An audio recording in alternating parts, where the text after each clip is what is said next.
All right, folks, at this point in the project process, you identified your topic, you've done a bunch of background information research on it, and you even have come up with an approach that you'd like to tackle your topic and complete a capstone on. Wonderful, wonderful. But how in the world am I going to know whether or not your project's any good right now? You need to officially propose the project topic and approach to me. That's right. You need to write a project proposal, just like you would if you were at a university and you were asking for money from some kind of institution or organization for a grant. You would need to do that for me as well. So, this project paper, this project proposal is actually not that complicated, but it does have very distinct sections that I want you to focus on. And that's why I've broken it down assignment by assignment and task by task. The first section is going to be probably the easiest of all the sections. It is going to be the purpose statement, as in, you need to be able to define the subject of the project to me and tell me why I should care about it. You should introduce me, the reader, to the project in about 1 to 2 paragraphs in length and give me some kind of direction and arousal to why your project matters, so I can want to support your project. It should answer the following questions. Why will the project be conducted? And what is the final product of this project going to be? What will you produce once I give you all the money and you do all the work? Okay. The second section, as you can see next, is the literature review. This tends to be the longest of the sections in the paper, but is actually one of the easier ones. Why? Because it is simply providing the background information that I need to understand in order to say, yes, you know your stuff, let me give you money to start your project. It should be about 1 to 3 pages in length, and you're going to hit that pretty easily with the minimum 11 articles that you've accumulated for me. It's intended to provide me, the reader, with enough details to be able to understand the topic. So it should answer the questions that I have in mind of what knowledge exists about your topic, what do we already know, and what gaps are there in existing research regarding this topic, what do I not already know. And hopefully your project addresses one of these things that we don't already know. The third section will be the methods section. This is the section that tends to be the most challenging for people to write, because how do you know how you're going to complete your project? Well, in all that background information, and your activity on this part of the draft will cover this, you have seen different papers that have addressed these chemicals and these experiments and these model organisms. So you'll be able to read those articles and piggyback on their shoulders and say, hey, they did it this way. If I tweak their experiment a little bit, I can do it this way, and it should work out just fine. But this one tends to be hard to write because it is a very detailed list of steps, and you kind of have to tell me everything you plan to do.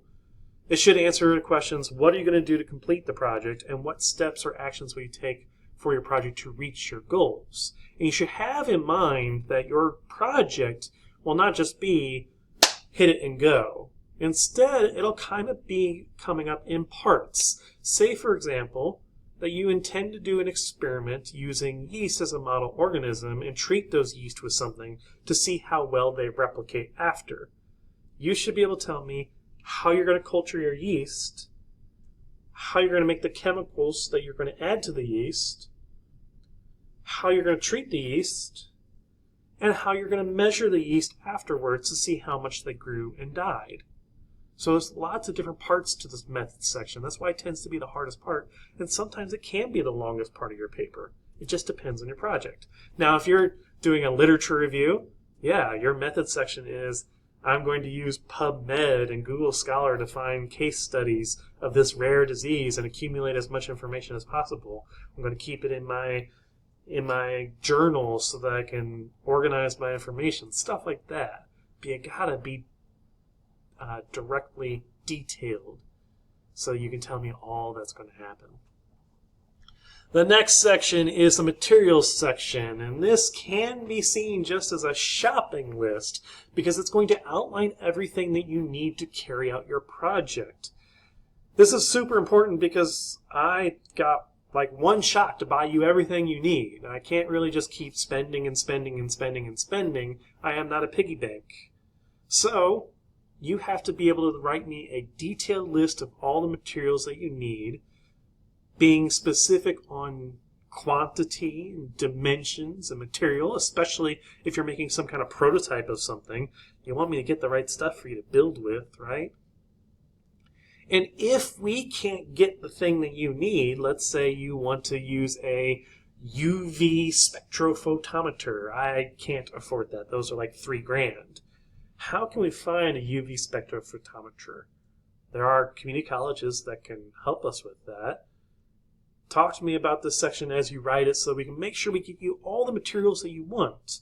And therefore, I have to do as much direct shopping as possible, but I can also find alternatives for you if needed. The last section of your project proposal is probably the simplest in my case because it is just your references section. And if you pay attention to the next video in this series as much as possible, and if you have taken good notes on your project's articles, your background research, you should be very easy to make a document page citing all the sources that you need in AMA documentation. But again, it needs to include the minimum of 11 valid sources. Typically, you'll do this references section at the same time that you do your literature review up here because you're going to do a lot of citations, which means that you have to have a references list that goes with those citations lists. So in the activities, I do have you going from purpose statement in one activity to literature review and references in the same activity, then adding the methodology and materials later. Trust me, it's going to be easier for you to do the citations while you're doing the writing than it is to go back and cite everything. That's the project proposal. Obviously, this is a collaborative experience between you and me. But I need to make sure it's a good enough idea project and you have the details enough for you to be able to execute this project because I got 16 of your projects at the same time. You don't want to be up a creek without the paddle and not have me around to help out. So get the help now while you're writing this. Good luck, be smart.